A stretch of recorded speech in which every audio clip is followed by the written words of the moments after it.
Maybe you don't think you need these items, but I think you do.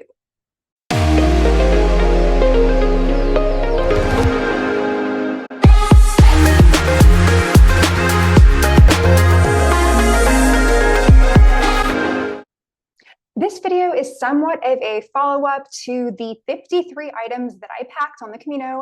As you may already know, I did overpack a bit. So in this video, I want to really break down 9 of some of the most surprisingly effective items that I packed on my trek.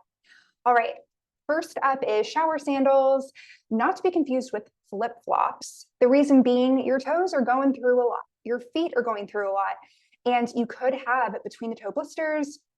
So you certainly don't need anything in between your toes in a shoe form. So do yourself a favor and get some lightweight shower sandals. You'll end up wearing them pretty much first thing when you're finished trekking. Some people were even wearing them as they were trekking because their shoes were not comfortable, which brings us to the second point. I want you to bring toe socks.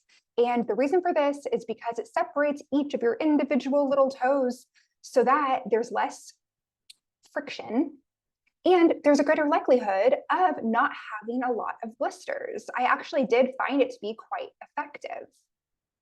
And the third, appropriately so, is Compeed. Okay, don't get Band-Aids, don't get gauze and surgical tape.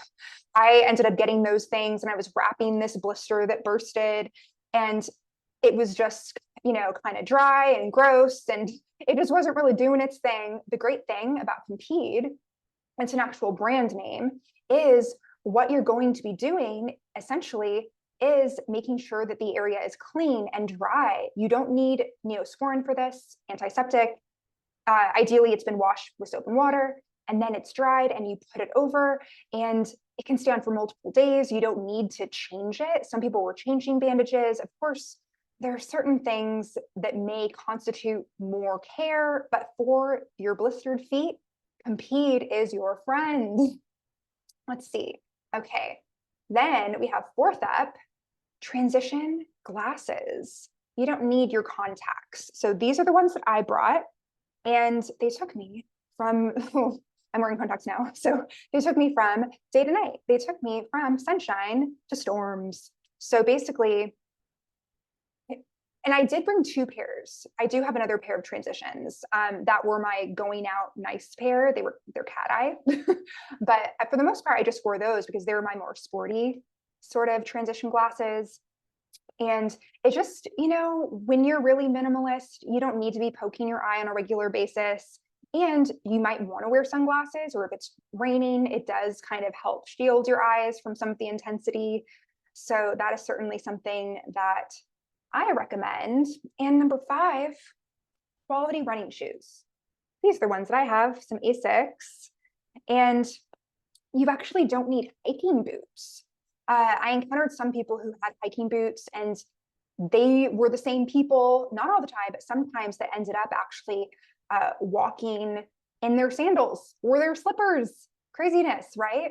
Because they were in a lot of pain, and it was causing them more hurt than otherwise. And, you deserve to feel really comfy and be really agile in this process. And I was actually really impressed that my Asics really stood up during this experience. And number 6, a mini foldable backpack. This is in case you end up sending your bag one day. So I've had this for so many years, just got it on Amazon. It folds up and it just as easily unfolds, because even when you're going backpack free for, however many days you choose to, you still want to have some necessities with you. You want to have water, but believe me, for 20 miles, you don't want to be holding a water bottle with you. So yeah, to put some snacks, to put some odds and ends. It may be ridiculously not full, but you're going to be thankful if you have something like that. And number 7, sunscreen. Oh yeah, you definitely want to have sunscreen no matter the weather, particularly in the sun, because you're spending a lot of time outside, okay? And a lot of that time is not in the shade. And, it can be kind of sneaky, those rays, even if it's not overtly sunny. I got the most intense tan lines. I kind of wish I took a photo because it was just like insanity, just multiple shades darker than my skin tone underneath my leggings by comparison. It was a thing. And okay, number 8, humbling.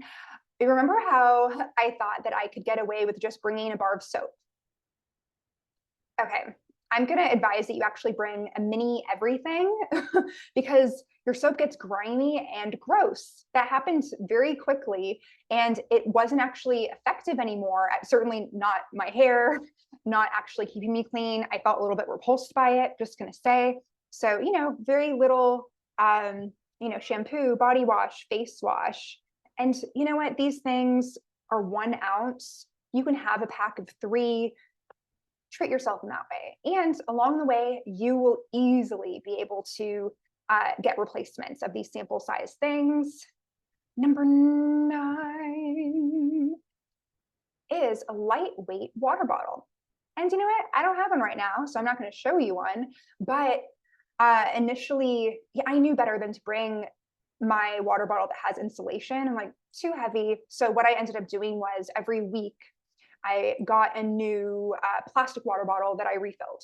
And some people don't like the water, so they just buy plastic water bottles all the time. I like to get a little green when I can. So maybe you can get an ultra lightweight sport reusable one just to make sure that you stay hydrated during this experience, because you don't need a CamelBak.